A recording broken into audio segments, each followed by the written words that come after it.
Spygate is coming under the microscope in Harrisburg. A state Senate Oversight Committee unleashed criticism on the key players.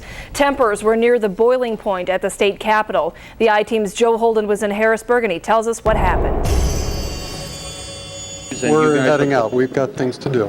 Michael Perlman, the man whose company tracked legitimate protesters, wrapping them in with potential terrorists, wouldn't talk about his testimony at a Senate hearing Monday. You can't explain how you guys characterized meetings, protests as legitimate terrorist threats? Clearly taken aback.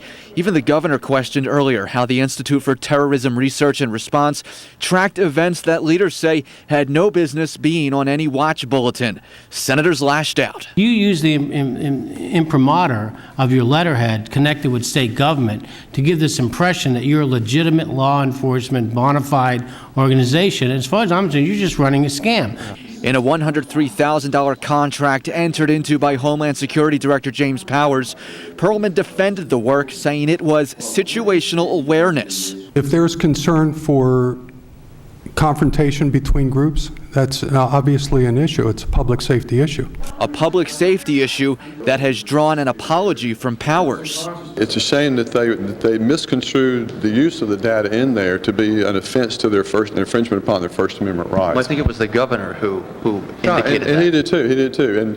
And I can see from the perspective of reading it for the first time where you might come away with that. The mess, known as Spygate, has now generated at least one federal lawsuit. First Amendment conduct in the state has been lumped together in the same reporting scheme as jihad terrorists. And has sparked debate about why state police weren't called in to provide the intelligence. Instead, they testified to balking at the so-called bulletins. When I started receiving those, I quickly went to delete mode.